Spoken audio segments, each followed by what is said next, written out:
selalu berusaha menyimpan sesuatu yang bisa membawa manfaat, baik untuk dirinya, untuk anak cucunya, maupun untuk keluarganya, untuk masa kini dan masa depannya. Kadang simpanan itu berbentuk uang, kadang berupa tanah, lain saat berbentuk pabrik, dan lain sebagainya. Sementara masa depan yang paling pasti adalah akhirat. Jika untuk masa depan dunia kita rela memeras keringat, membanting tulang, pergi pagi dan pulang petang, menyimpan uang, menyimpan tanah, menyimpan pabrik, pernahkah kita merenung jika satu saat kiamat datang, kita dibangkitkan dari kubur masing-masing, berdiri di padang mahsyar untuk mempertanggungjawabkan seluruh kegiatan hidup kita di dunia ini, lalu kita akan menuju ke alam akhirat? Sudahkah kita mempunyai simpanan untuk akhirat kita? Pada pertemuan kali ini saya ingin menyampaikan sebuah hadis di mana Rasulullah sallallahu alaihi wasallam bersabda, "Arba'un min kanzil jannah." Simpanan sorga ada 4 macam. Yang pertama, ikhfa'us sadaqah, menyembunyikan sedekah. Saudara-saudara kaum muslimin, sebagaimana yang kita maklum bahwa Allah Subhanahu wa taala melebihkan sebagian rezeki dari kita terhadap yang lain. Ada yang kaya, ada yang setengah kaya, ada yang miskin, ada yang setengah miskin, dan selanjutnya. Ada yang gajinya kecil tapi penghasilannya gede. Ada yang penghasilannya gede tapi nggak punya gaji. Ada juga yang memang gajinya gede dan penghasilannya gede. Kelebihan rezeki merupakan sunnatullah dan tidak harus membuat kita merasa lebih dari yang lain. Bahkan sebaliknya, kelebihan itu harus membuat kita ringan tangan untuk menolong mereka yang memang memerlukan pertolongan. Kalau saudara diberikan ilmu, maka pertanyaan akhirat cuma satu: ilmumu kau amalkan untuk apa? Kalau saudara diberikan umur yang panjang, pengadilan akhirat juga bertanya satu: umurmu kau habiskan di mana? Tapi kalau saudara diberikan harta, pengadilan akhirat akan bertanya dua: hartamu kau dapat dari mana, kau belanjakan kemana? Dari mananya ditanya, dan kemananya juga ditanya. Oleh karena kita akan dimintakan pertanggungan jawab, maka amanah yang bernama harta ini harus kita gunakan dengan sebaik-baiknya. Ada penggunaan yang merupakan kewajiban, itu zakat namanya. Ada penggunaan yang sewaktu-waktu, itu infak namanya. Ada yang lebih sewaktu-waktu lagi, dan itu sedekah namanya. Zakat dia terikat oleh haul dan nisab, oleh putaran batas waktu dan ukuran dari harta itu sendiri. Sedangkan infak terikat oleh situasi dan kondisi perekonomian seseorang. Sedangkan sedekah tidak terikat dengan apapun. Dalam kondisi seperti apapun kita bisa melakukan sedekah dengan yang terkecil sekalipun. Sampai-sampai Rasulullah sallallahu alaihi wasallam mengajarkan, la tahqiranna minal ma'rufi syai'an walau an talqa akhaka biwajhin talik. Atau ada hadis, tabassumuka fi wajhi akhika laka shadaqah. Senyumanmu kepada temanmu adalah sedekah. Jadi untuk melakukan sedekah tidak harus dalam berbentuk uang. Dengan ilmu kita bisa sedekah, dengan tenaga kita bisa bersedekah, dengan pikiran kita bisa bersedekah, bahkan senyum kepada teman itu pun sedekah. Jadi kalau sedekah dengan uang memang belum punya uang, nyengir aja banyakin. Itu asal pada tempatnya, jangan lalu ketemu tiang listrik cengengesan. Tentu tidak pada tempatnya dan tidak wajar. Nah, sedekah yang paling dicintai Allah adalah sedekah yang disembunyikan. Artinya, jauh dari sifat riya. Kan kadang-kadang ada orang sedekah itu disebutkan namanya, apa tidak bagus? Kalau memang niatnya ikhlas, ya bagus-bagus saja untuk memberikan sugesti kepada yang lain. Di Fulan bin Fulan nyumbang sekian, diumumkan. Boleh kalau niatnya untuk memberikan rangsangan kepada yang lain supaya dia menyumbang lebih besar dari orang tadi. Tapi kalau itu mendatangkan riya, maka sedekah yang paling dicintai Allah adalah sedekah yang disembunyikan. Tangan kiri saja tidak tahu apa yang diberikan oleh tangan kanan. Sedekah yang dilakukan dengan ikhlas akan merupakan perbendaharaan surga, tersembunyi dari pandangan orang lain, tidak seorang pun tahu. Karena memang sikap yang baik adalah melupakan kebaikan dan mengingat kesalahan. Itu salah satu ciri orang bahagia.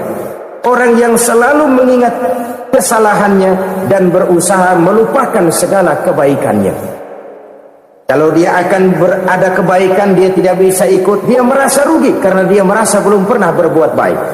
Tapi kalau akan melakukan kesalahan baru, dia ingat kesalahan yang sudah-sudah, sehingga terhalang baginya untuk melakukan satu kesalahan baru. Demikianlah saudara-saudara, bahwa Allah melebihkan rizki sebagian kita dari yang lain agar terjadi tolong-menolong dalam kehidupan ini. Jadi kesenjangan yang nature, kesenjangan yang alami, itu sunnatullah. Ada yang kaya, ada yang miskin, ada yang kelas menengah. Nah, kenapa lalu sekarang kita berusaha mengentaskan kemiskinan? Oleh karena adanya kesenjangan struktural. Kalau yang kaya bisa semakin kaya, kenapa yang miskin tidak bisa naik jadi ikut sedikit kaya? Sebab pada dasarnya Islam adalah agama yang sejak turunnya sudah berupaya memerangi kemiskinan. Bahkan dikatakan kemiskinan itu mendekatkan kepada kekufuran. Orang kalau miskin udah dekat banget sama kafir, gampang menjadi kafir. Berapa banyak saudara-saudara kita yang oleh karena soal perut, oleh karena soal materi, terpaksa meninggalkan dan menanggalkan akidahnya, menjual petunjuk yang diberikan Allah dengan hak kesenangan dunia yang cuma sebentar ini. Na'udzubillah summa na'udzubillah. Jadi makin kita sembunyikan satu sedekah, semakin banyak perbendaharaan kita di surga. Sedekah yang paling dicintai Allah adalah sedekah yang disembunyikan. Malahan ada seorang sufi, dia punya kebiasaan kalau pergi sholat Jumat dia bawa uang, itu uang dia taruh di bawah tikar masjid. Dia niat sedekah kepada siapa saja yang nemuin itu duit. Maksudnya apa? Supaya yang nemuin nggak tahu siapa yang punya duit. Demikian dia saking ingin menyembunyikan sedekahnya. Karena sifat riya itu bisa memakan amal kita sendiri. Riya itu termasuk menyebut-nyebut kebaikan kita. Orang yang suka nepuk dada, sedikit-sedikit ngitungnya kalau nggak gua. Tuh kalau nggak gua tuh. Tuh yang belas itu kalau nggak gua, kalau nggak gua. Iya kalau nggak lu kenapa emang?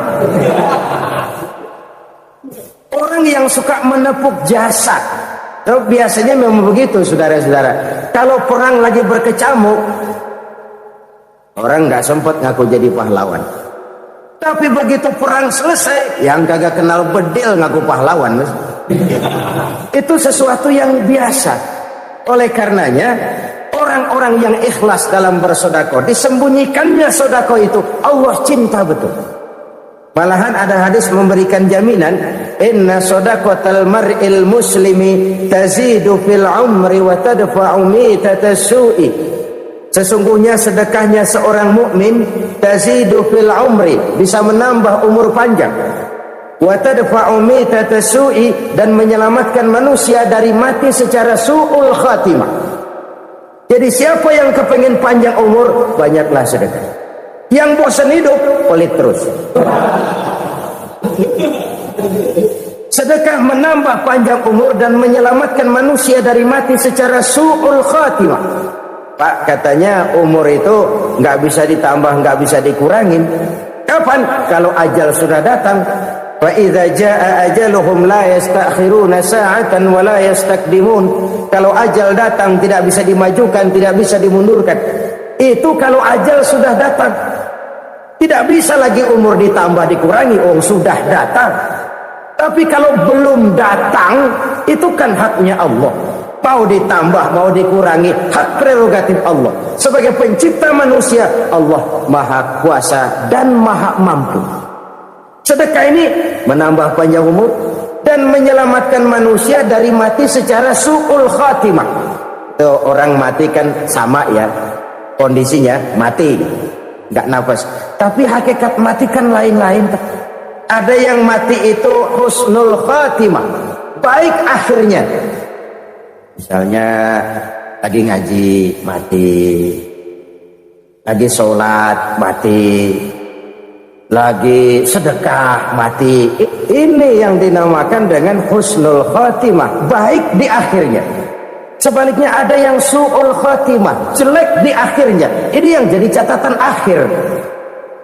Lagi nyekek botol, mampus.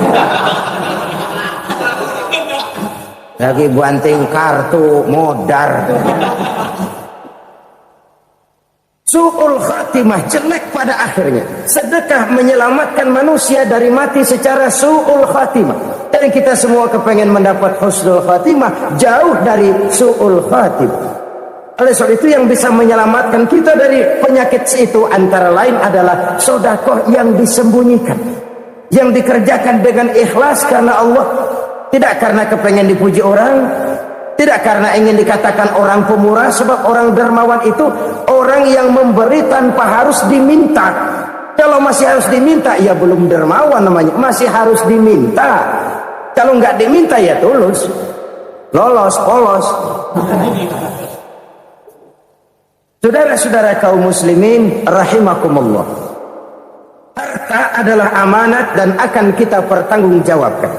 Allah melebihkan rizki sebagian kita dari yang lain agar kita saling tolong menolong, bantu membantu. Nabi janjikan, siapa yang meringankan beban saudaranya muslim di dunia, Allah akan meringankan bebannya di akhirat nanti. Sebuah jaminan dari baginda Nabi. Si orang yang kita bantu barangkali tidak bisa membalas, Allah yang akan membalas lewat jalan lain yang tidak pernah kita sangka-sangka. Ada orang tanya, Pak, ini ada orang nyumbang masjid sambil marah-marah, bagaimana? Saya bilang sumbangannya aja ambil, marahnya jangan. Marahnya jangan diambil, itu urusan dia. Saudara-saudara kaum muslimin rahimakumullah, umat Islam ini kan umat yang punya potensi besar. Kadang kita merenung, kenapa kadang-kadang pembangunan masjid kok lambat sekali? Kalau hotel hari ini peletakan pertama, bulan depan peresmian. Supermarket hari ini peletakan batu pertama, minggu depan peresmian. Tapi kalau sudah yang namanya masjid, kadang-kadang peletakan batu pertama sekaligus jadi batu terakhir. 3 tahun, 4 tahun, campur nebar jalak di jalanan, duit dijaring kayak ikan sepat. Apa tidak ada orang Islam yang kaya? Banyak. Apa tidak ada pengusaha muslim yang jadi konglomerat? Ada. Lalu yang belum banyak itu yang komit terhadap nilai-nilai agamanya. Akhirnya kita jatuh jadi umat yang lemah. Belum ada pengusaha konglomerat muslim buka pabrik superme cap beduk misalnya umpamanya atau pabrik kecap cap sorban supaya identitas keislamannya sedikit kelihatan. Kita jatuh jadi umat yang lemah karena potensi tidak terinventarisir dengan baik. Kita ini ibarat kompor yang cuma matengin nasi orang lain. Potensi kita dimanfaatkan oleh orang lain. Ukhuwah Islamiyah kita baru terbatas kepada silaturahmi. Ukhuwah di bidang ekonomi kita lemah, ukhuwah di bidang kebudayaan kita lemah, apalagi ukhuwah di bidang politik kita lebih rapuh lagi.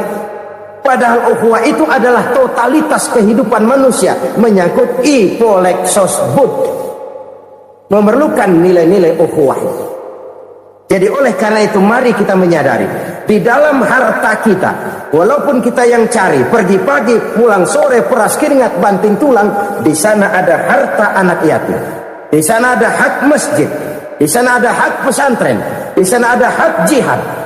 Berbahagialah seseorang apabila dia oleh Allah dijadikan keran.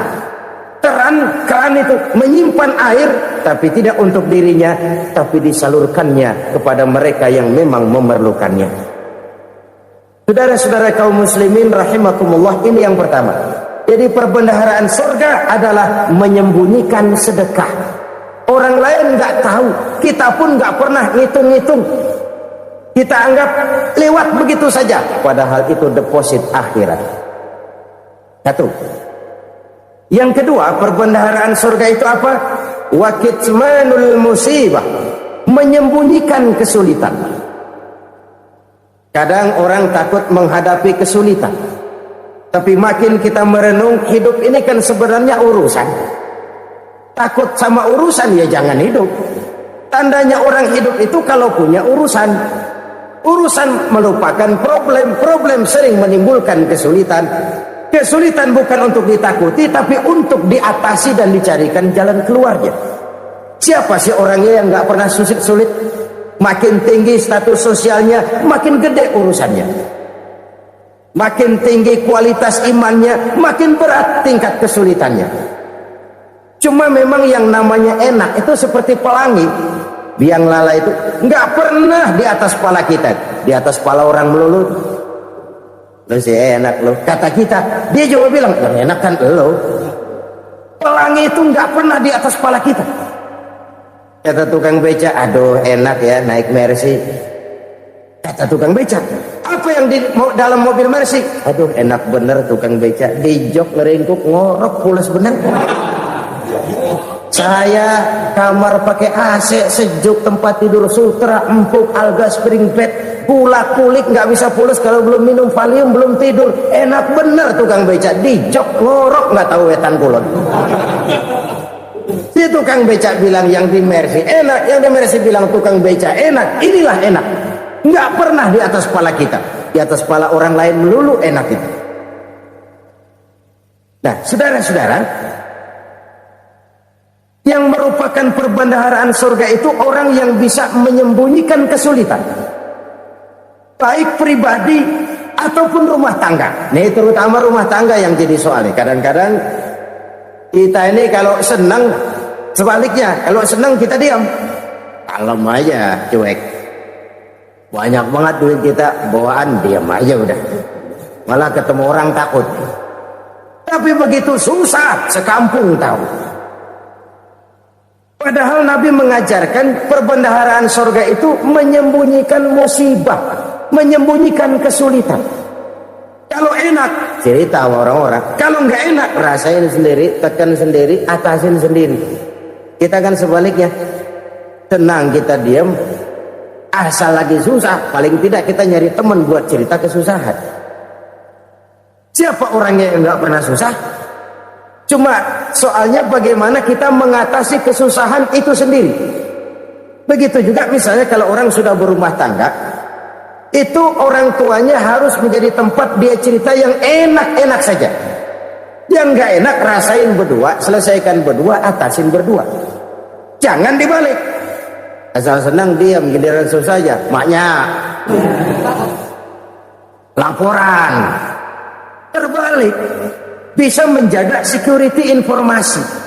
Maka nama bayam keluar diam, malah seluitan. Enak amat lo makan daging ayam. Security informasi. Saudara-saudara kaum muslimin rahimakumullah, ujian yang terberat itu yang pernah diberikan kepada para nabi, para rasul, para aulia, para ulama. Makin tinggi keimanan, makin berat bentuk kesulitan. Ayo saya kemukakan satu contoh saja.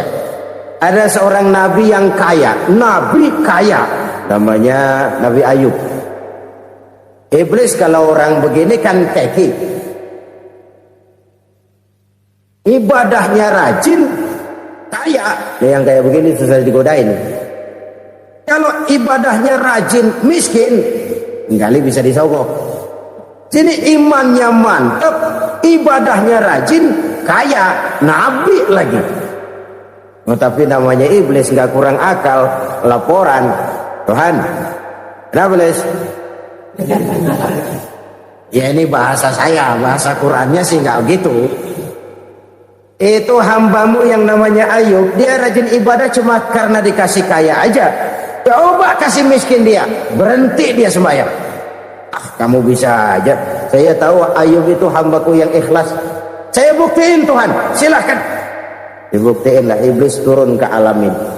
Yang mula-mula dia lakukan, dia rusak sawah ladang Nabi Ayub. Dia binasakan binatang ternak Nabi Ayub. Sehingga dalam waktu singkat jatuhlah Nabi Ayub dari orang paling kaya jadi orang paling miskin.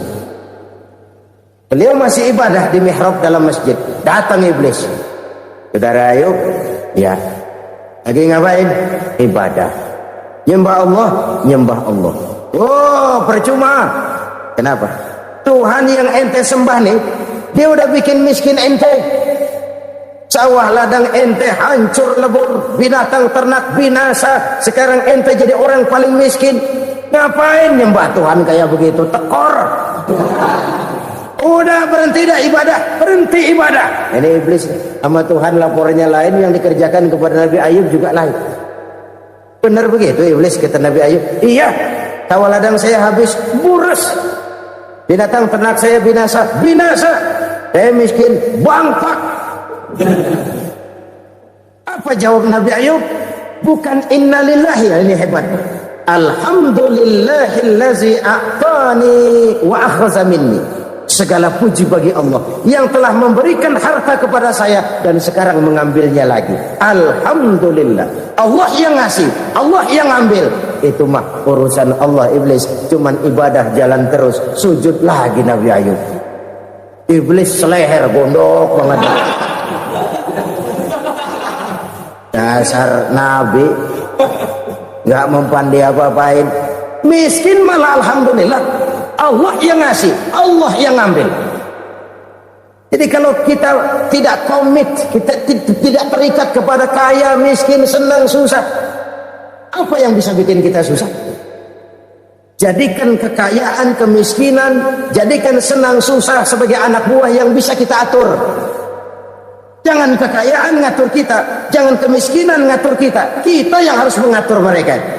Senang, susah, kaya, miskin, bahagia, sengsara, jadikan itu anak buah yang bisa kita atur. Kalau sekarang kita kaya, lain saat boleh jadi kita miskin, semiskin-miskinnya. Allah yang ngasih, Allah yang ngambil. Tenaga mana yang bisa menghalangi? Ibadah jalan terus. Iblis makin gondok. Dasar Nabi loh. Akhirnya apa? Nabi Ayub dikerjain, diberikan penyakit. Demikian fatal penyakitnya. Bayangin, udah miskin sakit. Masya Allah. Miskin sakit. Sakitnya nggak lama, kira-kira 16 tahun. Istrinya 3, 2 mental minta ceraiin. Ngerawatin laki bengek begini. Senang belum tentu, susah udah pasti nih. Cerai aja, cerai dah. Cerai. Tinggal satu Siti Rahmah yang setia menemani beliau. Sesetia-setianya hati perempuan. Satu saat Siti Rahmah bilang, "Bang, iya, abang kan Nabi bang. Lalu namanya Nabi kan doanya jarang meleset bang. Maksud kamu minta kenapa sih sama Tuhan biar abang sembuh baik dah bang?" Siti Rahmah, iya. Saya sakit berapa tahun sih dah? 16 tahun bang. Sebelum ini saya sehat berapa tahun? Ya kira-kira 60 tahun bang. Nah coba ente banding-bandingin Rahmah. Saya dikasih sehat 60 tahun, dikasih sakit 16 tahun. Sudah nggak sabar mau doa kepada Allah minta sembuh. Saya malu kepada Allah. Diuji dengan yang luar biasa seperti ini, tidak mengganggu stabilitas kehambaannya. Dia tetap menghamba kepada Allah Subhanahu wa ta'ala. Saudara-saudara kaum muslimin rahimakumullah. Kunci menghadapi kesulitan itu apa? Allah jelaskan dalam satu ayat, wa basyiris sabirin alladzina iza asabathum musibah qalu inna lillahi wa inna ilaihi raji'un. Gembirakan orang-orang yang sabar Siapa mereka itu? Yang apabila mendapat musibah mereka kembali kepada keyakinan dasar, segalanya dari Allah dan segalanya akan kembali kepada Allah. Ini konsepsi dasar dari sikap muslim dalam menghadapi berbagai kesulitan. Segalanya dari Allah, segalanya akan kembali kepada Allah. Kalau ini sudah kondisi dasarnya, maka kita akan lapang menghadapi kenyataan bagaimanapun pahitnya. Apakah itu namanya miskin, apakah itu namanya sakit, bahkan maut sekalipun. Maut sekalipun, segalanya dari Allah, segalanya akan kembali kepada Allah. Ini sikap hidup, bukan sekedar ucapan. Kita kadang-kadang menjadikannya sebagai ucapan. Mulutnya sih nggak berhenti, innalillahi wa inna ilaihi rajiun, tapi nangisnya terus gerung-gerungan. Bukan itu, ini kesadaran moral. Kalau segalanya dari Allah, segalanya kembali kepada Allah, kan sebenarnya cuma nunggu giliran. Hari ini saya nyembayangin dia, entah hari apa saya disembayangin orang. Hari ini saya antar dia ke kubur, entah hari apa orang nganterin saya ke kubur. Hari ini saya tahlilkan dia, entah nanti kapan orang tahlilkan saya. Segalanya dari Allah, segalanya akan kembali juga kepada Allah. Oleh sebab itu saudara-saudara, kesulitan bukan untuk ditakuti, kesulitan justru untuk diatasi, dicarikan jalan keluarnya. Dan tidak ada orang yang tidak pernah mendapat kesulitan, tidak ada. Semakin tinggi status sosial, semakin tinggi kualitas keimanan, semakin besar juga tingkat kesulitan. Hanya saja bagaimana cara kita mengatasinya. Dan Al-Quran menyatakan inna ma'al usri yusra. Di balik kesulitan itu pasti ada kemudahan. Roda itu berputar. Karena itu Rasulullah sallallahu alaihi wasallam mengingatkan kepada kita, ta'arraf ila Allah fir raha ya'rifka fis syiddah. Ingatlah kepada Allah di waktu kamu senang, supaya Allah ingat kepada kamu di waktu kamu susah.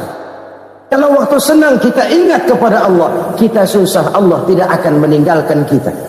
Tapi kalau waktu senang kita jauh dari Allah, sujud tidak sempat, dengan masjid jauh, ketika senang kita lupakan Allah. Nanti begitu kita susah, Allah lupakan kita. Dan itu menyakitkan. Oleh karena itu orang-orang tua kita dulu bilang, kalau lagi sehat ingat-ingat lu bakal sakit nanti. Kalau lagi kaya ingat-ingat satu saat kita bakal jatuh miskin. Bahkan kalau lagi muda ingat-ingat kita bakal tua. Dan yang terpenting, kalau lagi hidup ingat-ingat kita bakal mati. Saudara-saudara kaum muslimin rahimakumullah. Jadi yang kedua yang merupakan perbendaharaan surga, menyembunyikan musibah. Saudara-saudara kaum muslimin rahimakumullah. Hal ketiga yang merupakan perbendaharaan surga adalah wasilatur rahmi. Orang yang suka bersilaturahmi. Sebagaimana yang kita maklum bahwa manusia adalah makhluk yang disebut zon politika. Makhluk sosial yang tidak mungkin hidup sendiri-sendiri. Betapa dan siapapun kita memerlukan orang lain. Bodoh betul manusia kalau tinggal di tengah masyarakat tapi tidak mau bermasyarakat. Merasa hebat sendiri, pinter sendiri, gagah sendiri, kaya sendiri. Mungkin kalau mati juga ngubur sendiri. Jangankan kita di sini, di surga saja Nabi Adam waktu sendirian bengong melulu, mondar mandir. Allah tegur dalam sepi dam. Ini kalau bahasa saya. Iya Tuhan, sepi ini nggak ada colek-colekan pisan ini. Diciptakan Siti Hawa baru anteng Nabi Adam. Itu di surga. Cobalah. Umpamanya saudara tinggal di Jakarta nih. Kayak bener. Apaan aja di Jakarta punya saudara. Pembuatan Semanggi ambil. Monas buntel bawa pulang.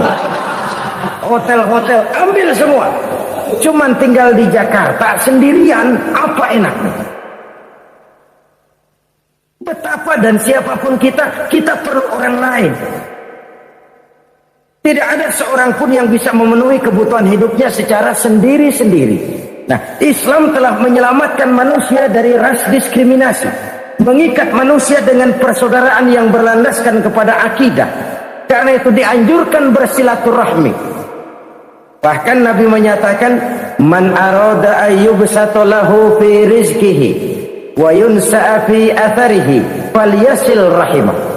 Siapa yang kepengen diluaskan rezekinya dan dipanjangkan usianya, banyaklah ia bersilaturahmi.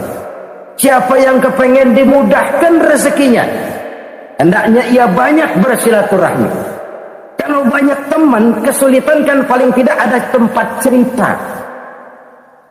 Udah susah, sendirian kita pikirin diri, nggak ada tempat tukar pikiran. Cepet banget sama bengek. Dilawan sendiri. Nah, secara makro kita bisa berkata, tidak mungkin ada kemenangan kalau tidak ada kekuatan. Tidak ada kekuatan kalau tidak ada kesatuan dan persatuan. Tidak mungkin ada kesatuan dan persatuan tanpa semangat silaturahmi. Kalau umat Islam mau menang, dia harus kuat. Kalau umat Islam mau kuat, dia harus bersatu. Kalau umat Islam mau bersatu, dia harus membudayakan silaturahmi ini. Bahkan sampai-sampai kata Nabi, kalau bisa cari nilai tambah. Apa? Silman qata'at. Bersilaturahmilah kau kepada orang yang marah denganmu. Masya Allah, indahnya ajaran agama kita. Orang yang marah pun kepada kita, kata Nabi, kalau bisa bersilaturahmilah kepadanya, kepada orang yang marah itu. Di situ nilai tambah. Cuman jujur nih hadis, ngucapinnya gampang, ngamalinnya yang berat banget. Orang marah sama kita, kita disuruh silaturahmi. Ada apa mal lu? Lu marah, ada gua marahan lagi. Gue pikirin. Saudara-saudara kaum muslimin rahimakumullah. Tapi ini yang diajarkan, bahkan ini yang dicontohkan oleh baginda Rasul. Bagaimana begitu mudah, misalnya satu saat Abu Jahal ini ngatur strategi bagaimana bikin Muhammad celaka. Dia gali lubang di depan tempat tidurnya. Dia tutupin daun korma. Terus dia panggil seseorang, ke sini. Kasih tahu Muhammad, pamannya sakit keras, minta ditengokin. Berangkat orang ini ke sana. Muhammad, labbaik. Pamanmu sakit keras, dia minta ditengokin. Baik, saya akan datang menjenguk beliau. Berangkatlah Nabi ke rumah Abu Jahal tanpa prasangka apapun. Abu Jahal udah pasang setil, selimut 3 rangkap setengah dipakai, persis kayak orang meriang. Tapi sembari ngintip dari balik selimut, begitu Muhammad buka pintu, nah masuk perangkap nih. Muhammad jalan menuju tempat pembaringan. Makin lama makin dekat, makin lama makin dekat, makin dekat ke lubang yang dipasang oleh Abu Jahal itu. Dalam hati Abu Jahal, terus dah jatuh, mampus dah lu. Mampus lu hari ini. Apa yang terjadi? Malaikat Jibril datang. Muhammad, pamanmu cuma pura-pura sakit. Di depan tempat tidurnya ada lubang perangkap supaya kamu jatuh ke situ. Sudah, kamu pulang. Balik kanan Nabi. Sudah hampir jatuh ke lubang, balik kanan, pulang. Bayangin kecewanya Abu Jahal. Muhammad dikit lagi, Muhammad dikit lagi. Enggak, paman, saya pulang aja. Emosi bangun dari tempat tidur, enggak sadar kalau lagi pura-pura sakit. Lompat ngejar Nabi, dia lupa dengan lubang yang dia gali. Musrah, nyemplung sendiri ke dalam lubang.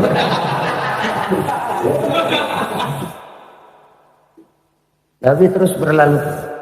Ini terjadi keanehan. Jatuh ke lubang yang dia gali itu sebenarnya nggak terlalu dalam ya, antara 3-4 meteran lah.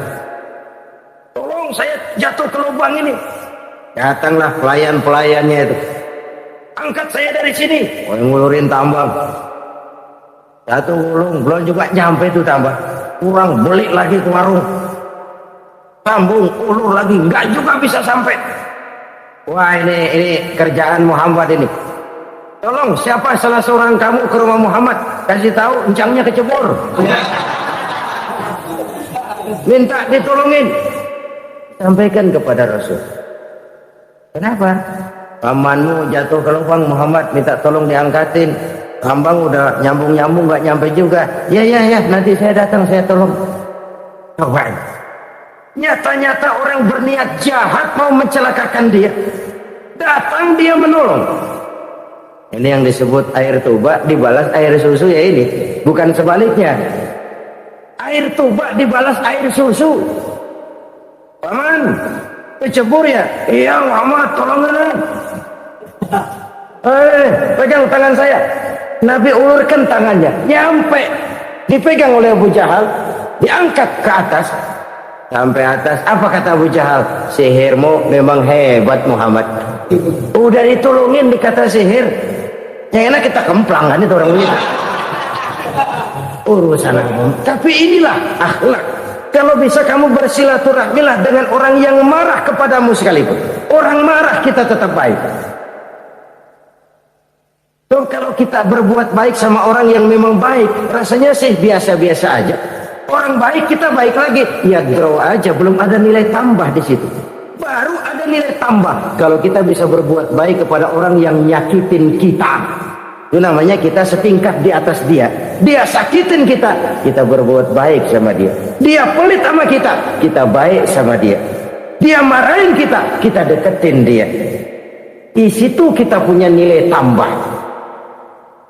Jadi siapa yang ingin diluaskan rezekinya kata Nabi dan dipanjangkan umurnya, hendaklah ia banyak-banyak bersilaturahmi. Sederhana sebenarnya silaturahmi, tapi silaturahmi membangkitkan semangat kesatuan dan persatuan. Kesatuan dan persatuan melahirkan kekuatan. Dalam matematika 1 ditambah 1 pasti 2. Tapi di tengah masyarakat, 1 orang takut ditambah 1 orang takut, hasilnya jadi 2 orang setengah berani. Kenapa setengah berani? Karena udah berdua. Tadi pan takut sendirian. Kalau dia kumpul turu-turu takutlah jadi berani. Kita yang lemah, kita yang tidak berdaya, kita yang miskin, kalau mau kompak bersatu, apa yang nggak bisa kita kerjain? Apalagi tinggal di kota besar, pilihan cuma 2. Bertahan atau minggir. Bertahan atau minggir. Untuk bisa bertahan harus mampu bersaing. Untuk mampu bersaing harus punya keahlian. Keahlian harus ditunjang dengan pendidikan, ditambah oleh kekompakan sebagai umat. Udah miskin mencar mulu, orang injak kita. Orang nggak pandang urusan apa malu. Oleh karena itu silaturahmi pada hakikatnya merupakan roh dari ukhuwah yang diajarkan oleh agama kita. Bagaimana Islam menyelamatkan masyarakat manusia dari ras diskriminasi, mengikat manusia, dan tidak ada persaudaraan yang lebih indah selain persaudaraan yang diikat dengan nilai-nilai akidah. Sepanjang orang di jalan Allah, itulah saudara kita. Keluar dia dari jalan Allah, selesailah persaudaraan sampai di situ. Karena itu, kalau ingin menyimpan sesuatu di surga, banyaklah bersilaturahmi. Datang ke rumah ini, datang ke rumah itu, dan lain sebagainya. Itu simpanan kita di akhirat nanti. Ini yang ketiga. Saudara-saudara, yang keempat, perbendaharaan surga itu apa? Wa qawlu la hawla wa la quwwata illa billah. Ucapan la hawla wa la quwwata illa billah. Ibadah kan ada yang berat, modalnya besar. Bangun masjid berat, modalnya besar. Bangun rumah sakit berat, modalnya besar. Ada ibadah yang berat tapi modalnya ringan. Misalnya puasa. Puasa itu berat, mengendalikan nafsu. Kalau sekedar nggak makan nggak minum sih enteng. Mengendalikan nafsu itu jihad terbesar. Tapi kan modalnya ringan, cuma niat saja. Ini ibadah berat, modalnya ringan. Ada ibadah yang ringan, modalnya juga enteng. Seperti termasuk ucapan la haula wa la quwwata illa billah. Tanpa sadar, la haula wa la quwwata illa billah. Nyelengin tuh di surga. Nyelengin, kita nggak terasa. Nyelengin simpenan akhirat.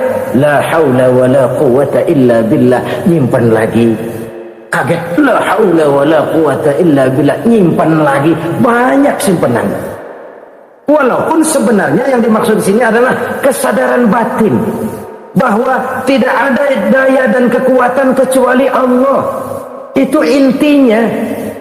Kita memulai pekerjaan disunahkan baca bismillah, kan begitu. Apa itu? Kesadaran moral. bahwa ini saya bisa kerjakan. Saya kerjakan ini dengan menyebut nama Allah. Kenapa? Kalau Allah tidak memberikan daya dan kekuatan, mana mampu saya kerjakan ini. Maka saya kerjakan ini dengan menyebut nama Allah. Bismillah. Kesadaran moral. Manusia hanya wajib berusaha, tapi nggak pernah wajib berhasil. Banyak hal-hal yang kalau kita renungkan secara rasio nggak mungkin, tapi jadi kenyataan. La haula wala quwata illa billah. Tidak ada daya dan kekuatan kecuali bagi Allah semata-mata. Kesadaran moral akan kelemahan dan keterbatasan makhluk bernama manusia. Kadang kita kagum dengan otak, tapi kita sering lupa sama yang bikin otak. Padahal bagaimanapun hebatnya otak, yang bikin otak pasti lebih hebat dari otak. Nggak percaya, silahkan otak-otakan. Inilah kecenderungan.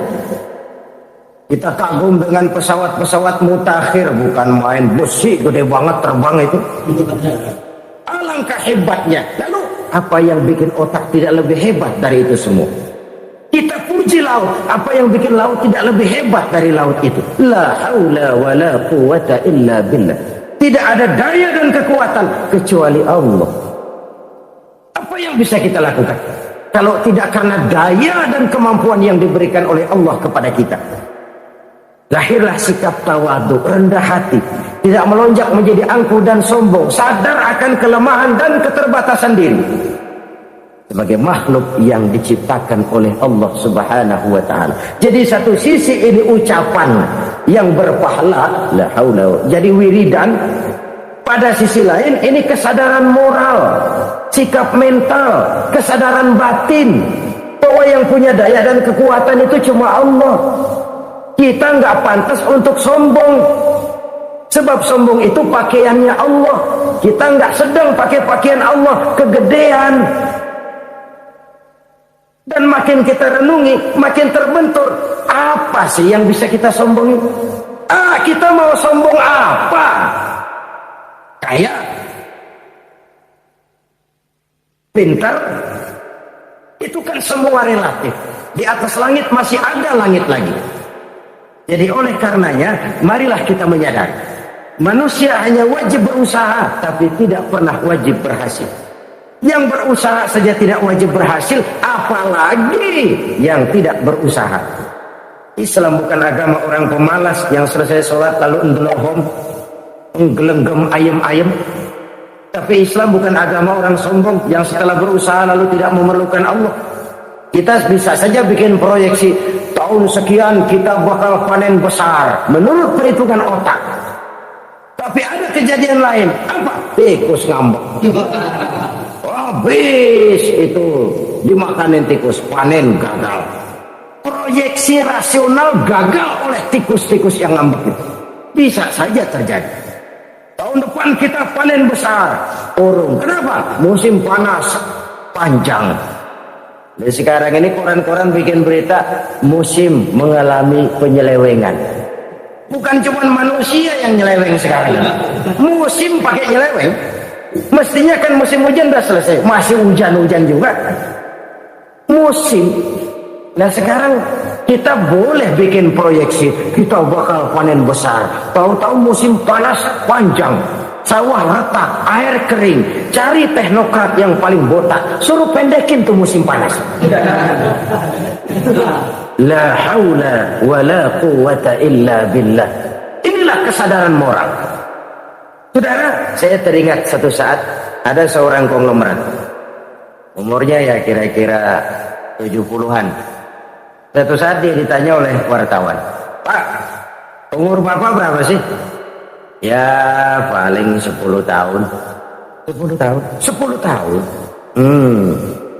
Anak Bapak berapa orang? Aduh. Satu saja? Satu. Harta Bapak berapa? Ya, paling-paling bangsa 7 juta kali. 7 juta? Iya. Pak, kenapa Bapak bohongi saya? Bapak punya buku biografi. Koran-koran, majalah-majalah banyak memuat cerita riwayat hidup Bapak. Saya tahu umur Bapak 70. Kenapa bilang cuma 7 tahun? Saya tahu anak Bapak 8. Kenapa cuma bilang 1? Saya tahu harta bapak miliaran, mungkin triliunan, pabrik di mana-mana, bank di mana-mana. Kenapa bilang uang bapak cuma 7 juta? Nah, kata si konglomerat tadi, kamu benar nak, kamu benar. Umur saya kalau jumlahnya memang 70 nak. Cuman ingat-ingat saya, baru 7 tahun terakhir ini saya sujud. Baru 7 tahun terakhir ini saya berusaha dekat dengan Allah. Saya laksanakan perintahnya, saya jauhi larangannya. 7 tahun inilah rasanya yang ada nilainya di hadapan Allah. Yang 63 tahun matang, kelabu, kelam umur gue. Habis untuk maksiat, untuk munkarat. Maka ketika ditanya tadi, umur saya 7 tahun itu. Oh begitu Pak. Oh iya. Lalu anak Pak, anak bapak kan 8. Kenapa bilang cuma 1? Nah, kalau jumlah hitungannya memang anak saya 8. Tapi dari 8 orang ini rasanya cuma 1 nih yang bakal jadi buah hati, belahan jantung, pelanjut cerita, penerus sejarah, bakal jadi anak soleh yang akan mendoakan saya. Cuman 1 rasanya anak saya ini yang bakal jadi buah hati saya, besar-besaran saya, yang akan mendoakan di kubur saya, yang akan mendoakan di akhirat saya. Yang 7 orang mana, masya Allah, yang 1 tenggeng, yang 1 nyekek botol mulu, yang 1 nggak karu-karuan. Makanya saya bilang 1 anak saya yang akan bisa mendoakan saya. Oh begitu Pak. Iya. Nah harta Pak, harta bapak kan triliunan, pabrik bapak di mana-mana, uang bapak hampir di tiap bank-bank besar. Kenapa bilang cuma 7 juta? Betul kau nak. Harta saya kalau jumlahnya memang miliaran, triliunan mungkin, tapi yang saya ingat baru 7 juta tuh yang saya belanjakan di jalan Allah. Saya nyumbang masjid, saya santuni yatim piatu, saya bantu pembangunan pesantren, saya bantu pembangunan rumah sakit Islam. Itu yang akan saya bawa pulang ke akhirat, yang 7 juta itu. Yang triliunan itu nanti akan diperebutkan oleh anak-anak saya sebagai waris saya. Jadi harta saya 7 juta itu yang bakal nemenin saya di akhirat, yang akan saya bawa pulang jadi teman saya. Saudara-saudara kaum muslimin, jangan-jangan orang tua itu adalah kita-kita ini. Jangan-jangan kita-kita ini adalah orang tua itu. Jangan-jangan itu potret dari diri kita masing-masing. Dari sekian umur yang diberikan Allah, berapa tahun yang ada nilainya di hadapan Allah? Dari sekian anak-anak yang merupakan amanah, berapa yang akan mendoakan kita sebagai orang tuanya menjadi anak soleh? Dari sekian banyak harta yang diberikan Allah, berapa yang akan kita bawa pulang menghadapnya nanti, yang kita belanjakan di jalan Allah? Ini sebuah potret kehidupan. Karena itu kita kembali kepada la haula wa la quwwata illa billah. Kita wajib berusaha, kita wajib berikhtiar. Selebihnya segala daya dan kekuatan hanya milik Allah saja semata-mata. Satu kesadaran batin dari setiap pribadi muslim. Setelah ia berusaha dan berikhtiar, ia menyerahkannya kepada Allah Subhanahu wa ta'ala. Jadi satu sisi ini merupakan wiridan ucapan yang mengandung pahala, pada sisi lain ini merupakan sikap batin dari seorang muslim di dalam ia menghadapi realitas kehidupan ini. Saudara-saudara kaum muslimin rahimakumullah, kalau ini kita jadikan satu basis kehidupan, maka ini akan menyelamatkan manusia dari kemungkinan tergelincir menjadi orang yang lupa diri dan lupa darat. Sebab itu Imamul Ghazali berpesan, jadidis safinah wa innal bahra amiq wa khuziz zad fa inna safara ba'id wa khaffifil hamla fa innal hamla sadid. Perbarui selalu kapalmu karena lautan sangat dalam. Bawa bekal yang banyak karena perjalanan ini sangat jauh. Ringankan beban karena kebanyakan beban akan menyakitkan. Alangkah indah kalimat ini, alangkah dalam makna yang terkandung di sana. Perbarui selalu kapalmu karena lautan sangat dalam. Apa artinya ini? Jaga mentalmu baik-baik. Pelihara imanmu baik-baik, karena hidup penuh cobaan seperti lautan. Kita kalau berlayar di lautan kan kadang-kadang tenang, angin bertiup sepoi-sepoi basah.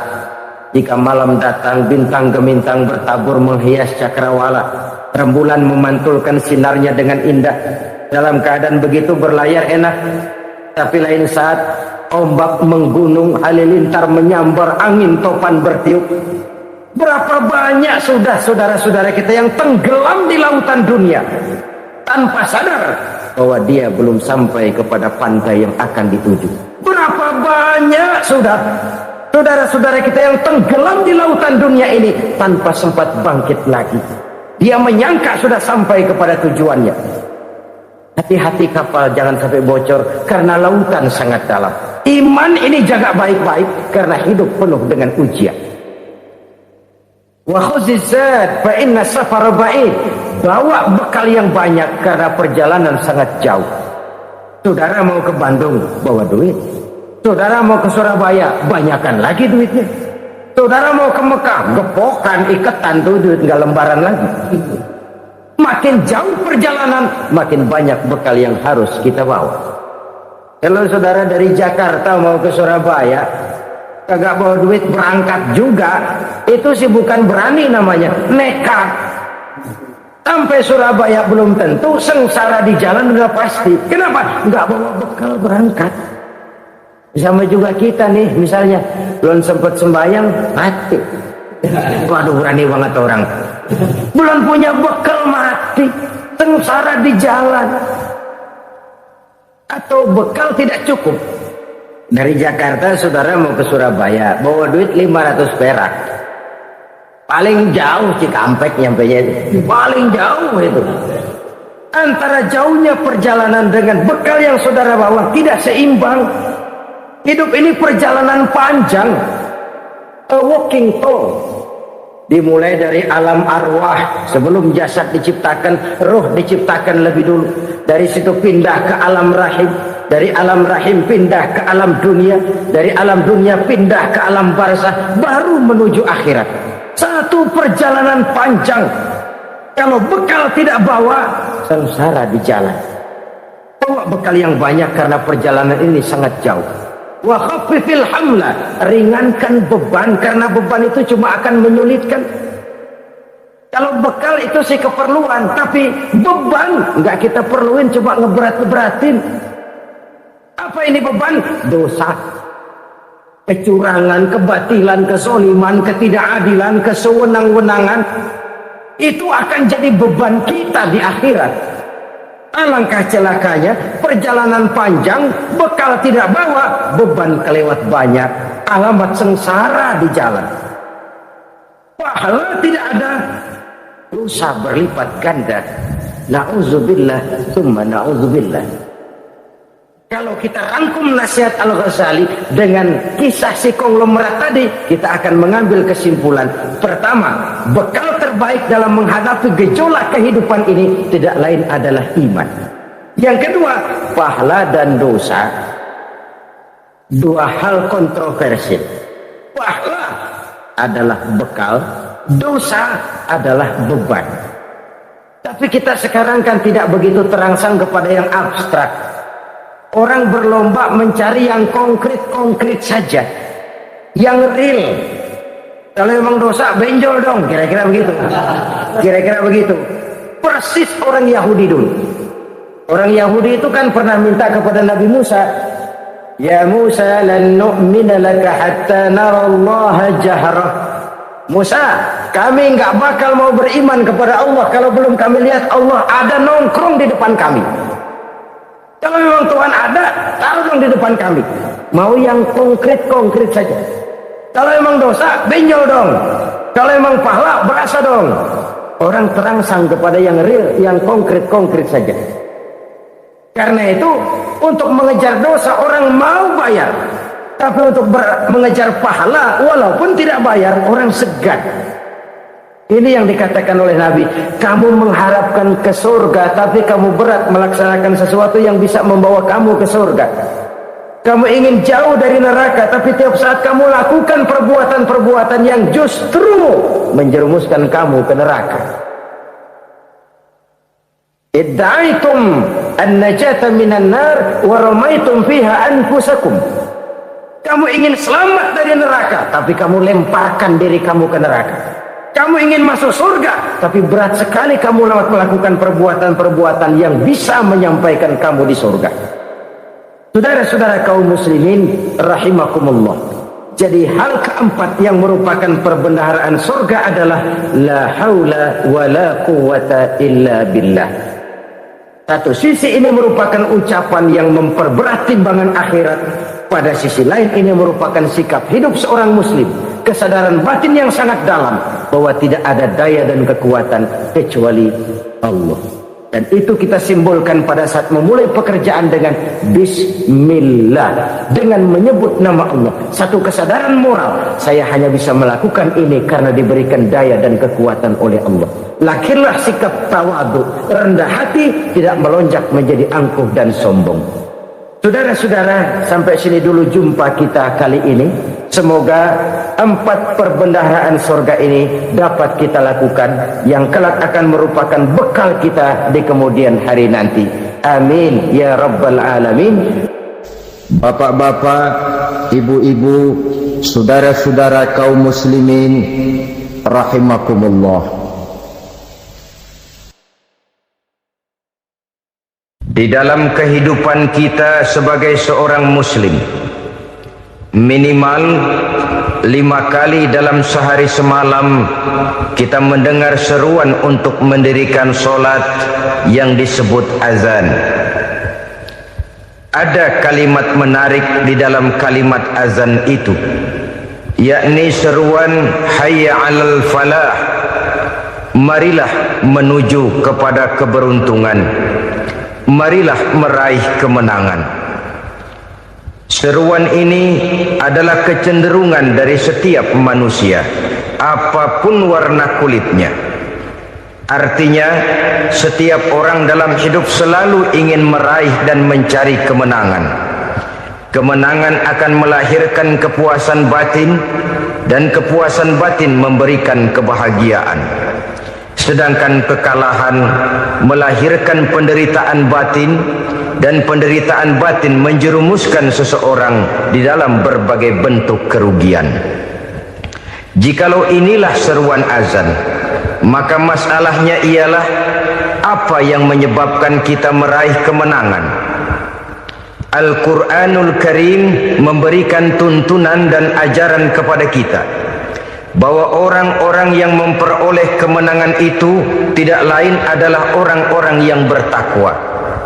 Hanyalah mereka yang bertakwa kepada Allah Subhanahu wa ta'ala pada akhirnya akan tampil sebagai pemenang. Lalu siapa orang yang bertakwa itu? Dijelaskan dalam awal-awal Al-Baqarah, orang yang bertakwa yang akan meraih kemenangan. Pertama, allazina yu'minuna bil ghaib, yaitu orang-orang yang beriman kepada yang gaib, percaya bahwa ada alam yang gaib, alam yang abstrak, alam yang tidak bisa dijangkau oleh salah satu daripada panca indera kita.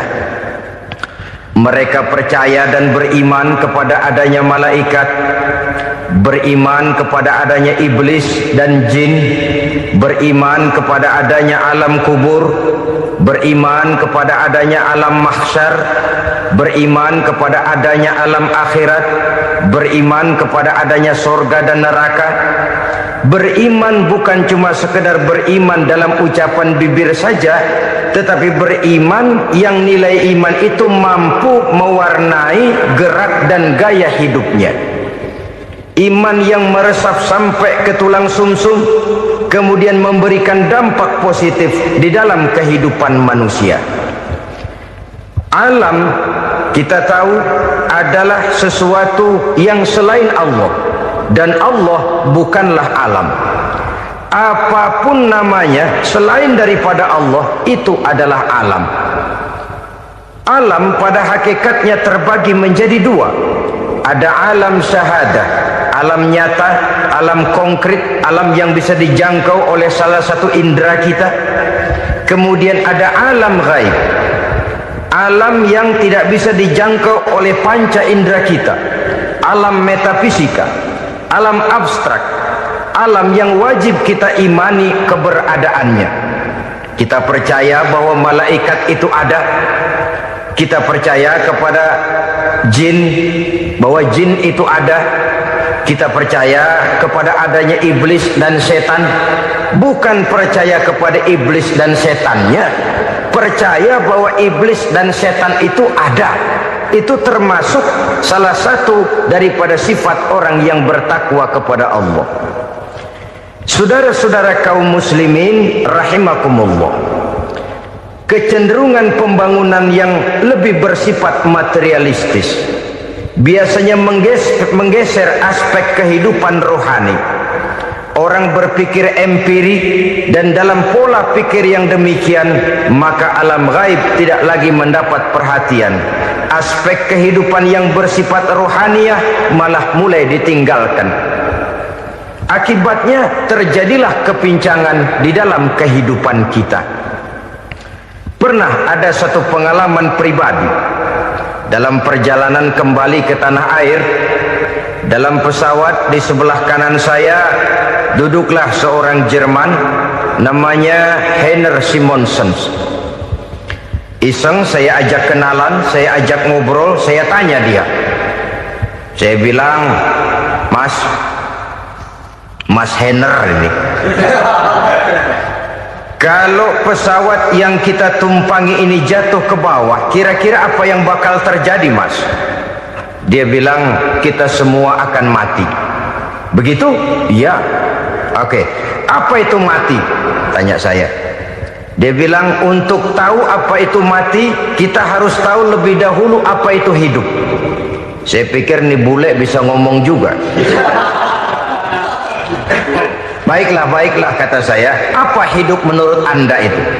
Oh, hidup itu dia bilang, kalau seluruh anggota badan kita bekerja secara normal, paru-paru memompa darah secara normal, jantung berdetak secara normal, sel-sel tubuh bekerja secara fit, dan organisme tubuh hanya mau bekerja secara normal, dia bilang, kalau kita memberi makan yang cukup, menu yang teratur, dan gizi yang lengkap.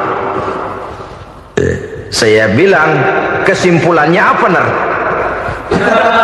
Dia jawab, hidup adalah dari tangan ke mulut. Life is from the hand to the mouth, kata dia. Hidup adalah dari tangan ke mulut. Jadi masalah hidup tidak lebih daripada masalah isi perut. Orang pergi pagi, pulang sore, peras keringat, banting tulang, perut yang dibelain.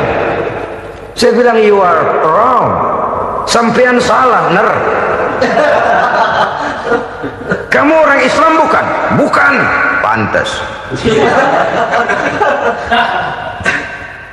Kenapa saya salah? Dia bilang, ya jelas salah.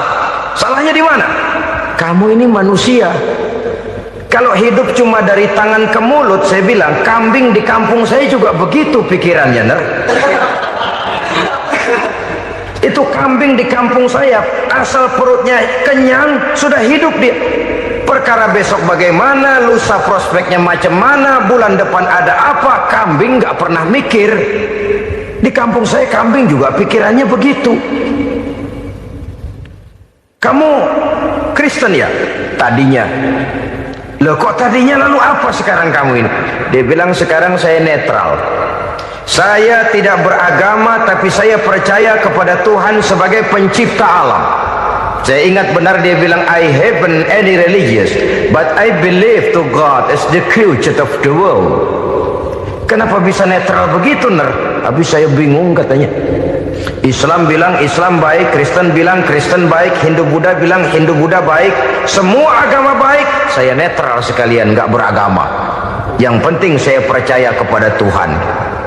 Saya bilang, Ner, kamu ini kayak orang mau beli celana, lalu bingung. Yang satu bilang Levi's bagus, yang satu bilang Blue Jean hebat, yang satu bilang Wool England hebat. Celana ini hebat, celana itu bagus, celana ini hebat, semua celana bagus, kamu bingung.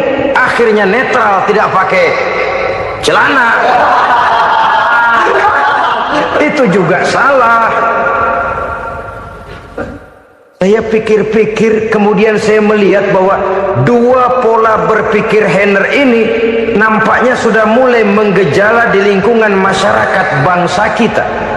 Disadari atau tidak, secara jujur kita harus berkata, dua pola pemikiran Henner ini mulai berkembang di tengah masyarakat bangsa kita. Pertama, pola pikir materialisme. Hidup adalah dari tangan ke mulut. Masalah hidup tidak lebih masalah isi perut. Itu yang perlu dibela, dan disitulah arti kehidupan. Pergi pagi, pulang sore, peras keringat, banting tulang untuk mempertahankan perut. Kalau sudah kemari cara orang berpikir, maka buat apa percaya kepada yang gaib? Untuk apa sholat? Untuk apa puasa? Untuk apa zakat? Untuk apa menghadiri majelis taklim? Tanpa kepercayaan kepada yang gaib, hidup berjalan menurut alur empiris dan materialis. Kalau sudah ke sana cara orang berpikir, biasanya orang lalu cenderung menghalalkan segala cara. Hanyalah orang yang percaya bahwa akhirat ada, hanyalah orang yang percaya bahwa alam kubur itu ada, hanyalah orang yang percaya bahwa malaikat itu ada, hidupnya akan lebih terarah dan terkendali. Karena kepercayaan kepada yang gaib, yang merupakan fase daripada kehidupan setelah hidup yang sekarang ini, mewarnai gerak pribadi seseorang di dalam dia melakukan kegiatan hidupnya. Pola berpikir materialisme, disadari atau tidak, mulai menggejala di lingkungan masyarakat bangsa kita. Hidup tidak lebih dari urusan tangan ke mulut, mulut ke tangan, tangan ke mulut. Asal perut sudah kenyang, hiduplah sudah. Perkara bagaimana prospek hari yang akan datang, bagaimana akhirat, tidak jadi persoalan. Ini yang oleh Nabi diperingatkan, ad-dunya sijnul mu'min wa jannatul kafir. Dunia adalah penjara bagi orang beriman dan surga bagi orang kafir. Dulu di zaman Belanda hadis ini pernah disalah tafsirkan, disalah artikan, digunakan sebagai senjata untuk mengkebiri dan membuat impoten umat Islam. Sudahlah umat Islam gak usah macam-macam, kata Belanda. Dunia ini kan penjara buat orang Islam, surga buat orang kafir. Di penjara jangan bertingkah.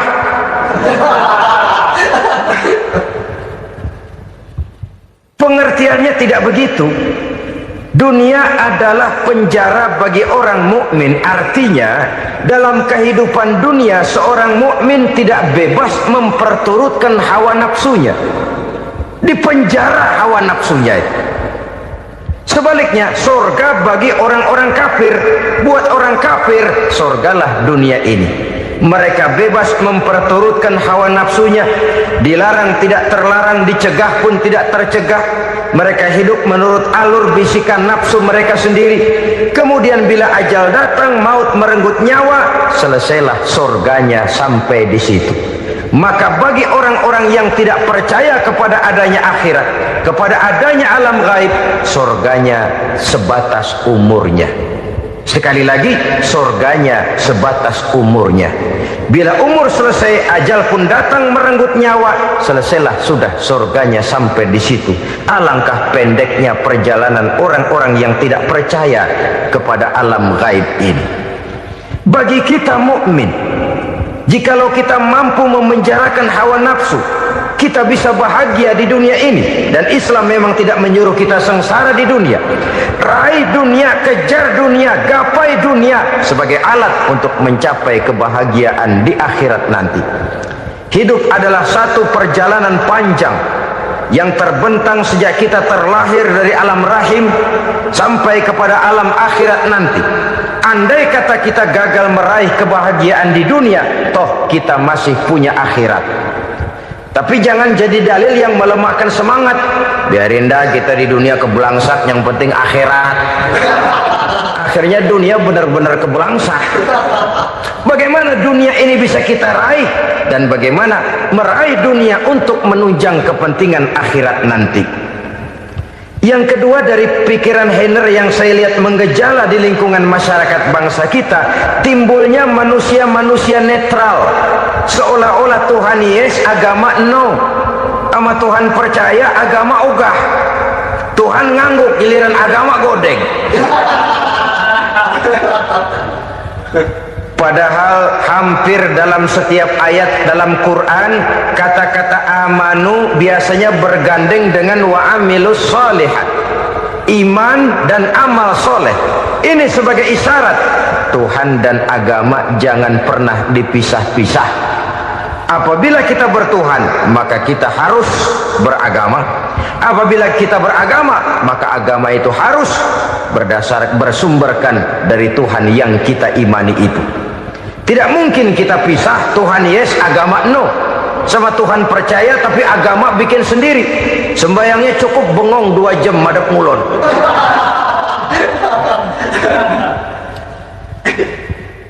Saudara-saudara kaum muslimin rahimakumullah.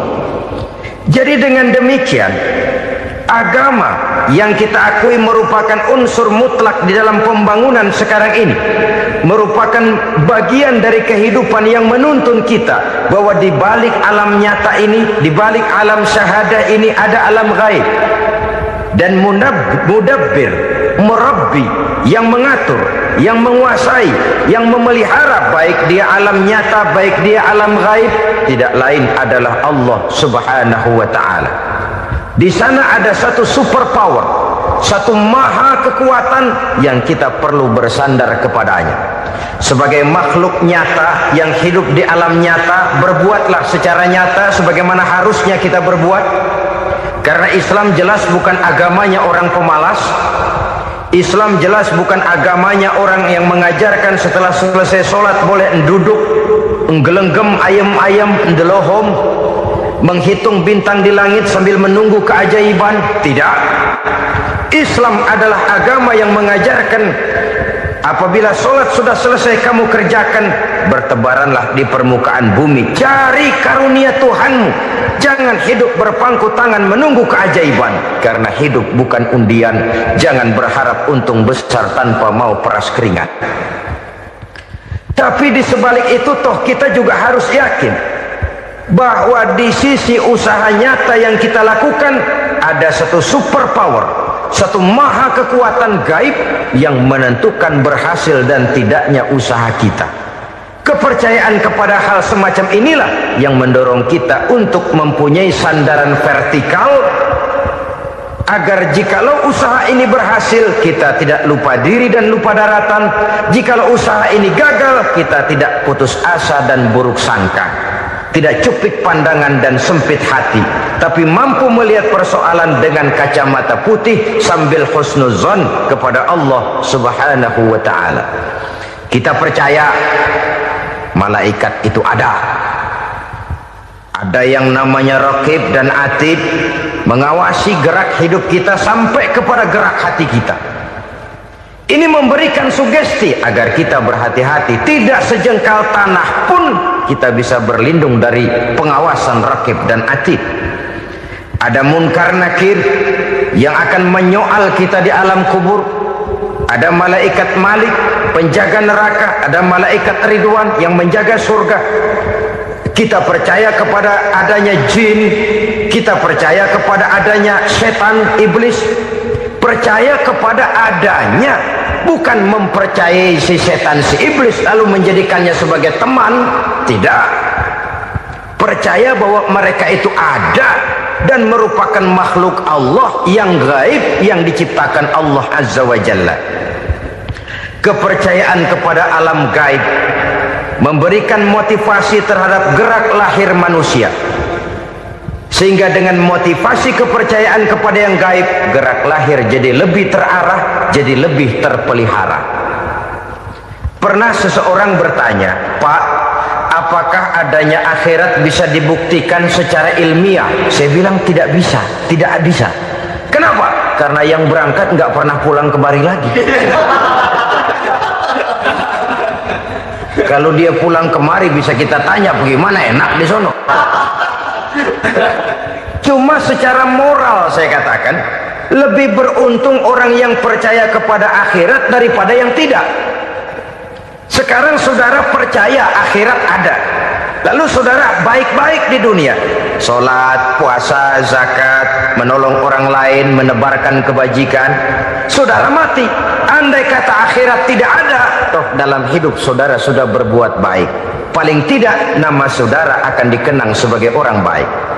Sebaliknya, saudara percaya, kata saya, bahwa akhirat tidak ada, lalu hidup semau-maunya, tenggelam dalam maksiat dan munkarat, menentang Allah, tidak mau ruku dan sujud. Lalu saudara mati, kemudian akhirat ada. Ayo, mau apa? Bekal tidak punya. Jadi secara moral lebih beruntung orang yang percaya kepada adanya akhirat daripada yang tidak percaya. Dan itu alam gaib yang tidak bisa dibuktikan secara eksak. Jangankan untuk membuktikan seperti itu, dalam kehidupan sehari-hari saja yang kita rasakan tidak selalu berbentuk toh. Angin, bagaimana sih bentuknya angin? Kita tidak tahu.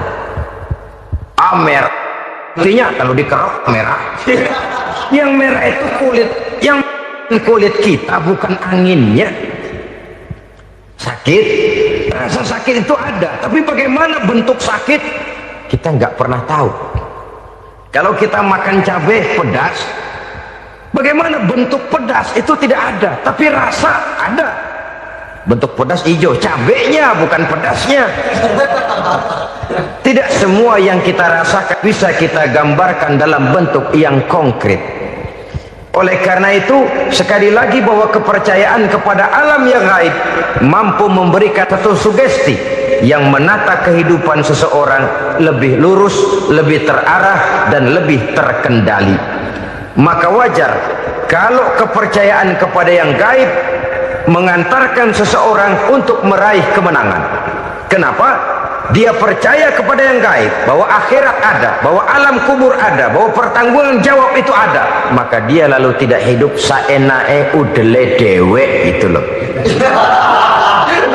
Tidak hidup menurut seleranya sendiri, terarah, teratur. Ini cirinya yang pertama, orang bertakwa yang akan meraih kemenangan, mereka beriman, mereka percaya kepada yang gaib. Bahkan hal-hal konkret saja selalu berangkat dari yang gaib. Saudara-saudara, para remaja, para pemuda sekarang ini tidak pernah tahu toh siapa yang akan jadi teman hidup saudara.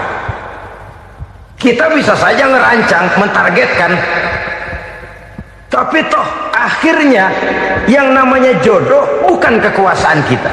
Rezeki di luar kemampuan kita. Begitu juga ajal. Maut, jodoh, ajal adalah contoh-contoh konkret bahwa pada akhirnya yang gaiblah yang menentukan. Bertahun-tahun ngelancong, emang jodoh seret nggak jadi.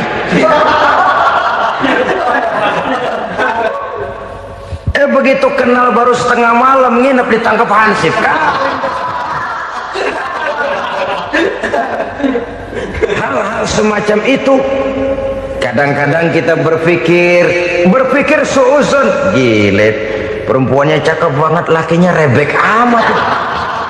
Memang begitulah jodohnya. Memang begitulah jodohnya.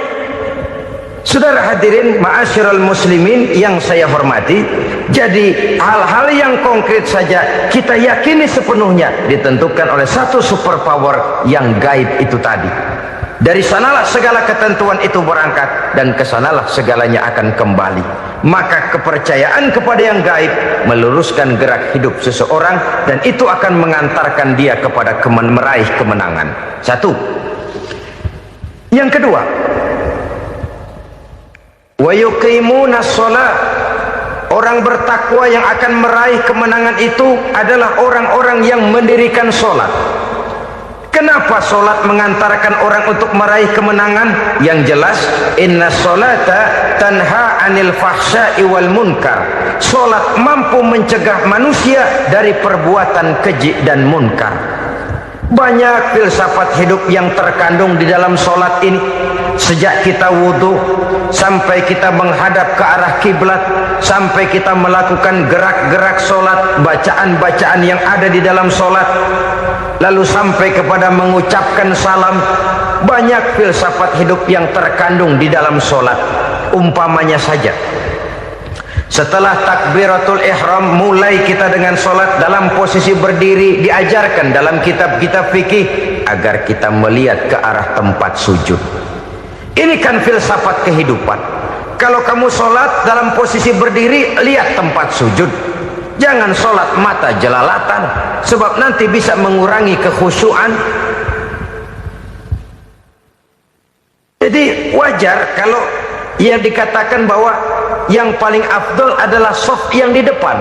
Kenapa? Secara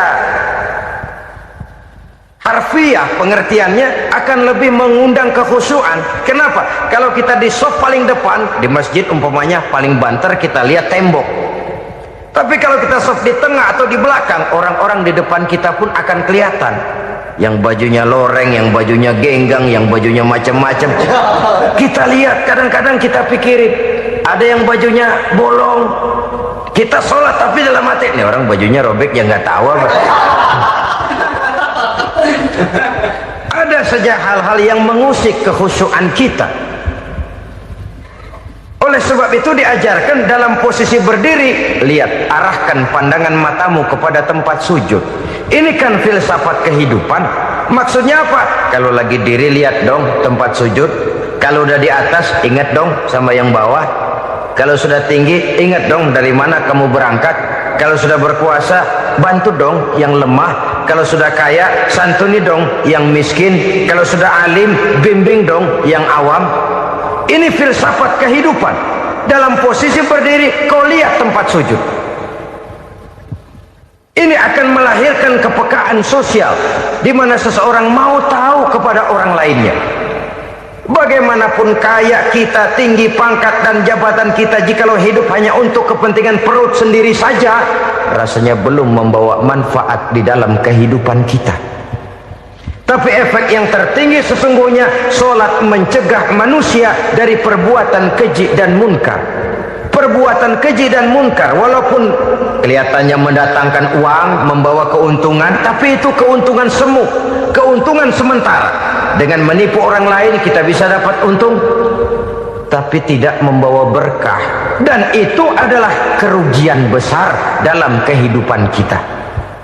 Maka untuk meraih kemenangan harus dimulai dengan membentuk kepribadian yang tegar, memiliki sandaran vertikal yang langsung kepada Allah Subhanahu wa ta'ala. Dan itu hanya bisa kita tempuh melalui jalur ibadah formal yang sudah ditentukan Allah, yakni sholat yang 5 waktu. Untuk memperkuat itu ada sholat-sholat sunnah, rawatib, nawafil, sebagai terminal-terminal kontrol cadangan untuk memelihara stabilitas temperatur batin di dalam kita berhubungan dengan zat yang maha gaib, yaitu Allah Subhanahu wa ta'ala. Orang sering bertanya, Pak, itu tetangga saya nggak sholat, duitnya nggak habis-habis, Pak. Nggak sholat tapi mobilnya tambah terus, nggak sholat tapi usahanya makin maju. Tapi di sisi lain ada orang yang rajin sholat, rezekinya butak bener. Anaknya mana kurus, mana korengan. Saudara hadirin ma'asyiral muslimin rahimakumullah, harus saya katakan bahwa sholat memang bukan untuk cari duit. Sholat adalah sandaran vertikal kita kepada Allah. Sedangkan soal rezeki itu berkaitan dengan sifat Allah maha pengasih dan maha penyayang. Allah maha pengasih, siapapun dikasih kalau mau usaha.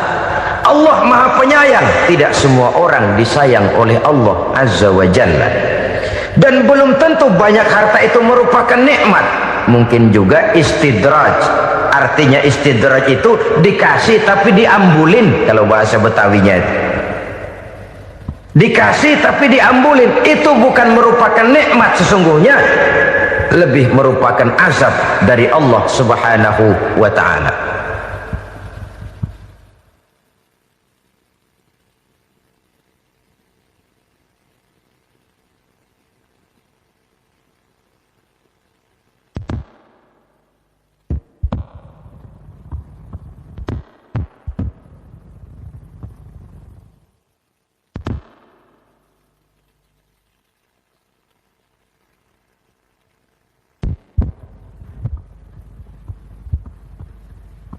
Agama mempunyai sistem sholat.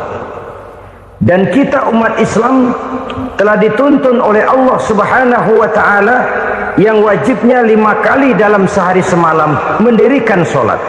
Dan itu tentu berada dalam jangkauan kemampuan manusia. Pada awalnya barangkali kita memang merasa sholat itu satu kewajiban, tapi semakin kita hayati makna, manfaat dan filsafat yang terkandung di dalam ajaran sholat, semakin sampai kita kepada keyakinan bahwa sholat adalah keperluan kita. Sehingga pada waktu tertentu dinilai puncaknya, kita tidak lagi akan berkata saya wajib sholat, tapi kita akan berkata saya perlu sholat. Kalau kita sudah merasakan itu adalah keperluan kita, nah di sanalah kita baru akan merasakan ruginya kalau hal itu tidak kita laksanakan. Sepanjang kita masih berkata saya wajib sholat, kita akan lebih merasakan dia sebagai beban ketimbang sebagai keperluan. Yang jelas Allah tidak memerlukan ibadah yang kita laksanakan ini. Dengan kata lain, andai kata satu dunia penuh ini orang tidak ada yang sholat satu pun, Allah tidak akan turun dari jabatan Tuhan. Jangan lalu berpikir kalau kita ngambek se-RW kagak sembahyang Tuhan tekor kali ini ya. Tentu tidak. Itu perlunya kita, bukan perlunya Allah.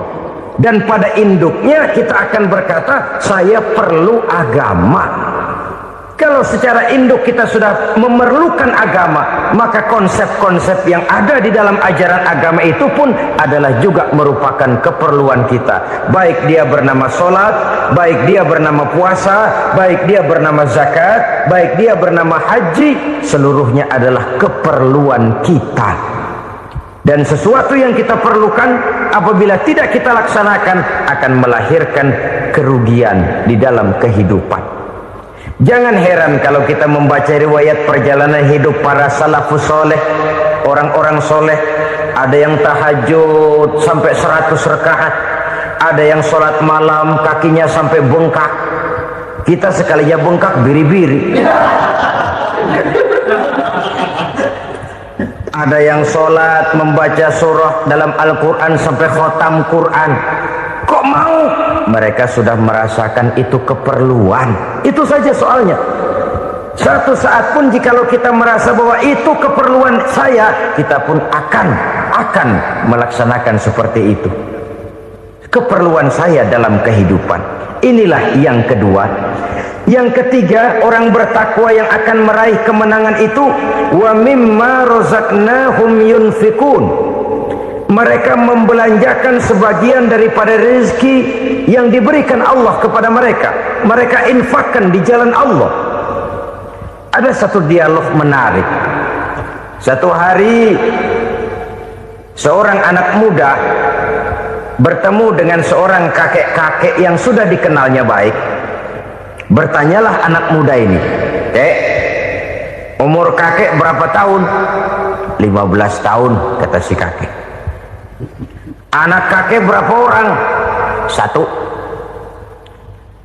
Harta kakek berapa banyak? 15 juta. Si anak muda ini bengong, lalu protes, "Kok kakek bohongin saya?" "Kenapa?" "Saya tahu umur kakek 70 tahun. Kenapa ngaku 15? Saya tahu anak kakek 5. Kenapa bilang 1? Saya tahu kakek miliuner, miliaran uang kakek. Kenapa ngaku cuma 15 juta? Begini, kata si kakek tadi. Benar, umur saya 70 tahun. Tapi dari umur yang 70 tahun itu baru 15 tahun terakhir ini saya merasakan ibadah kepada Allah.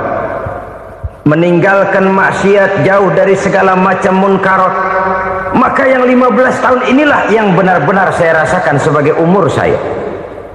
Benar anak saya 5, tapi yang 4 susah diatur.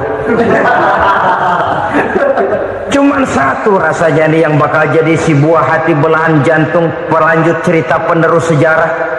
Cuma Cuma satu ini yang saya harapkan, yang akan jadi anak soleh, yang akan membuat saya menerima pensiunan pahala.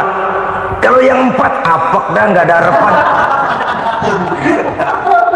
Nah tuh nyekek botol mulu. Oh begitu, iya. Lalu kenapa kakek bilang harta kakek cuma 15 juta padahal saya tahu kakek uangnya miliaran, depositonya banyak?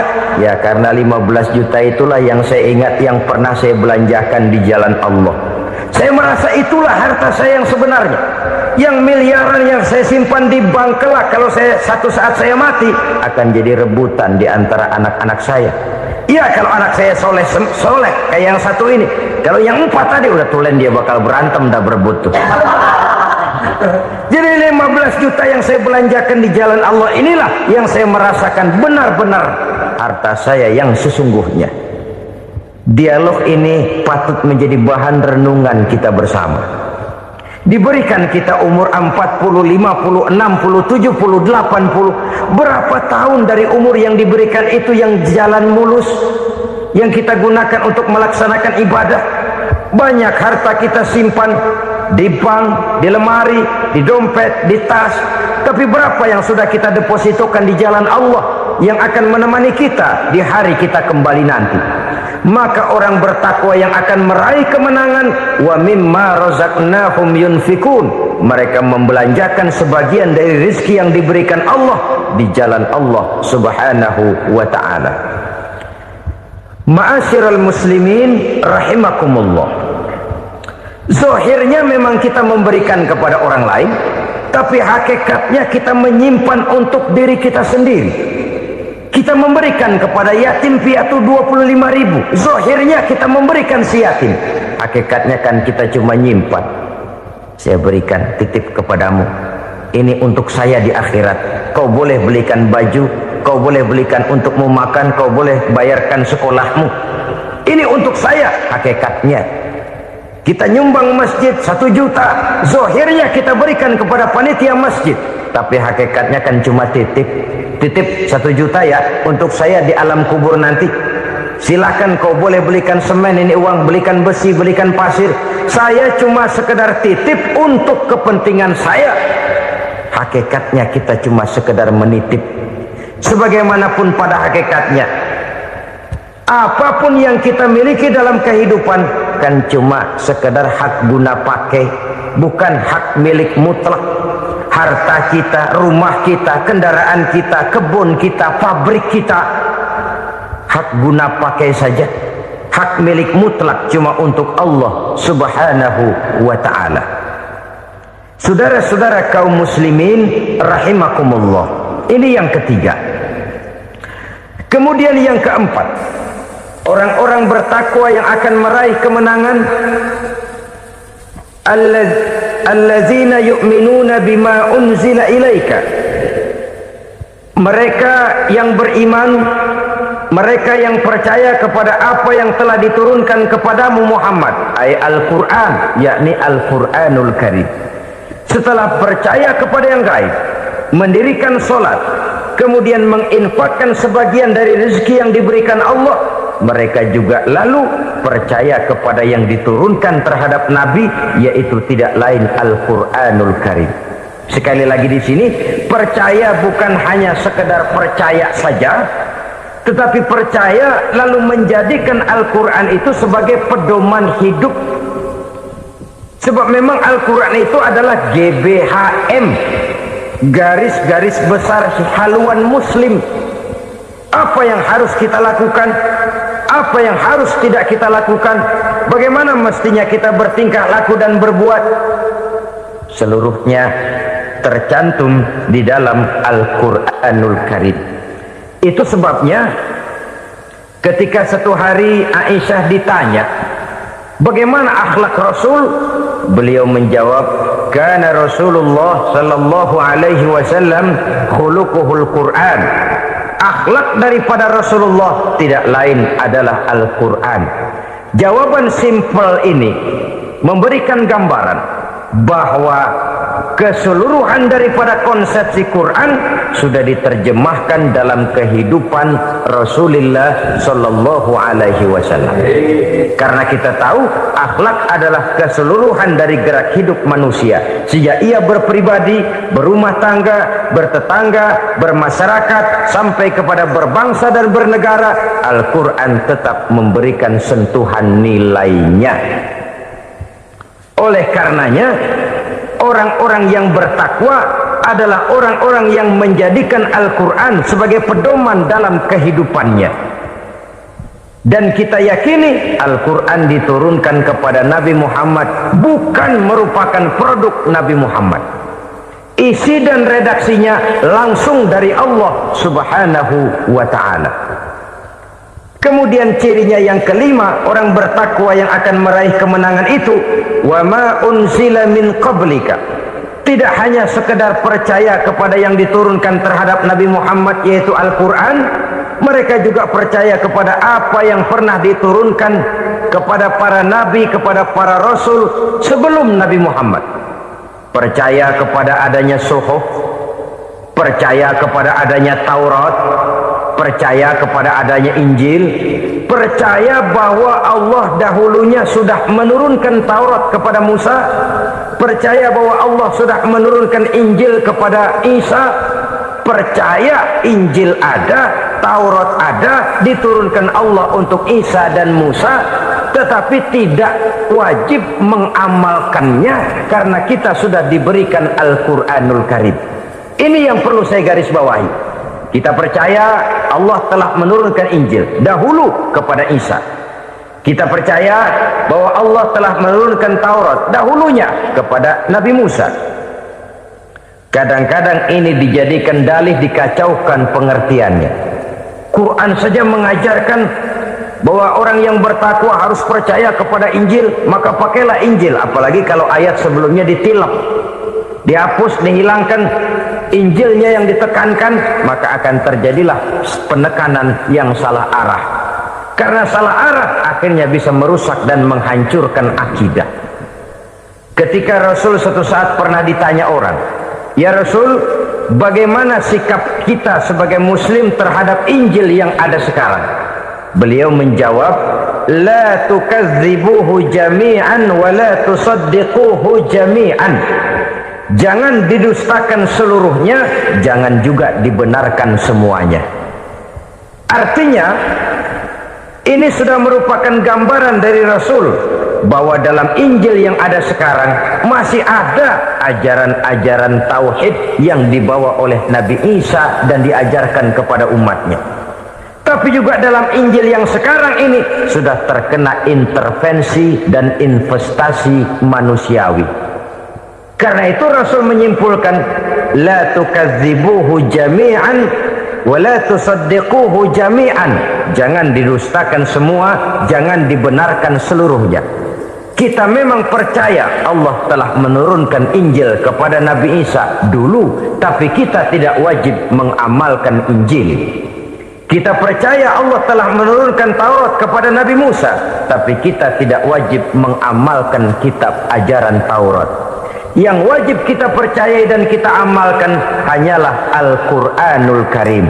Kenapa? Oleh karena baik yang ada di dalam Taurat, baik yang ada di dalam Injil, tentu tercakup di dalam Al-Quran sebagai kitab terakhir yang diturunkan oleh Allah Subhanahu wa ta'ala.